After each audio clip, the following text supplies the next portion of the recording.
তো আমার গায়ে না কী ধরনের একটা র্যাশ উঠেছে আর কি, লাল লাল। আর কি যে উঠেছে ঠিকভাবে বোঝা যাচ্ছে না, কিন্তু ডাক্তারের কাছে গেছিলাম, ডাক্তার কিছু বলেও নি, আমি আর জিজ্ঞাসা করিনি।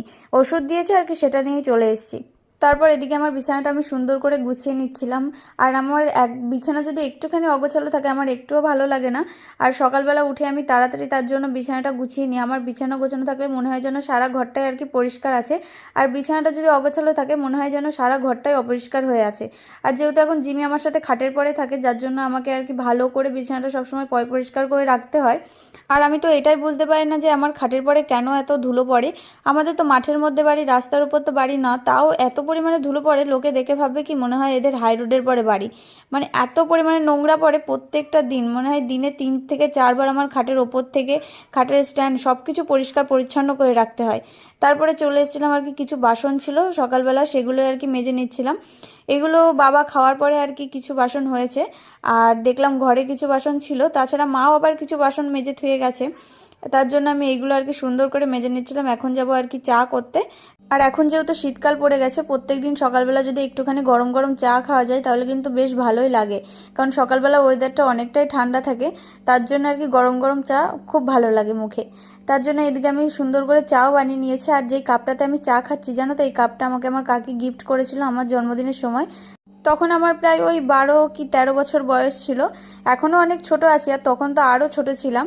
তখন আমার কাকি আমাকে এটা দিয়েছিল, কিন্তু এই জিনিসটা না আমি ব্যবহার করতাম না, আমাদের ওই বাড়িতে তুলে রাখা ছিল শোকেসে। তারপর আমি শ্বশুর বাড়িতে নিয়ে এসেও শোকেসে তুলে রেখেছিলাম। কিন্তু ভাবলাম যে কতদিন এভাবে আর তুলে রাখবো, আমি ব্যবহার করে নিই। তার জন্য কাপটা আমি বের করে এখন ব্যবহার করছি। তারপরে সোজা চলে এসেছিলাম মায়ের ঘরে।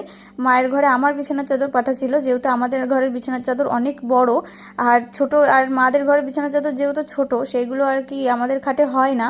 তাই মাদের খাটের বিছানার চাদর মাদের খাটে পেতে দিলাম। আর আমার চাদরটা মাদের ঘরে ছিল, সেটা আর কি আমি তুলে নিলাম। এটা এখন কেচে দেবো, তারপরে আমাদের ঘরে আমি নিয়ে যাব।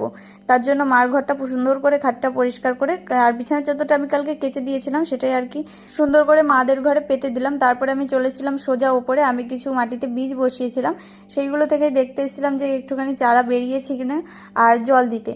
তো দেখলাম হ্যাঁ ছোট্ট ছোট্ট কী সব চারা দেখা যাচ্ছে। এখন ওগুলো আগাছা না বীজ থেকে চারা বেরিয়েছে সেটা এখন বড় না হলে বোঝা যাবে না। তারপরে চলে এসেছিলাম সোজা নিচে, নিচে এসে আর কি যে বিছানার চাদরটা ছিল সেইটাই আর কি ভিজিয়ে রেখে দিলাম। তারপরে আর কি সোজা চলে আসলাম আমার আবার ওষুধ খেতে। ওই অ্যালার্জির জন্য যে ওষুধটা আনা হয়েছে, আদৌ অ্যালার্জি কিনা সেটাও আমি জানি না, আমার তো মনে হচ্ছে অ্যালার্জি, তাই আমি তোমাদেরকে বললাম যে ওটা মনে হয় অ্যালার্জি। আর আমি যেহেতু ছোটোবেলা থেকে অ্যালোপ্যাথি ওষুধ খেয়ে বড় হয়েছি, আর হোমিওপ্যাথি ওষুধ এই লাইফে আমি প্রথমবার খাচ্ছি, আমার এতটা পরিমাণে গন্ধ লাগে আমি একদমই খেতে পারি না। তাই মা বলেছিল তুই একটুখানি জলের মধ্যে মিশিয়ে খাস, আর জলের মধ্যে মিশিয়ে খাচ্ছি, তাও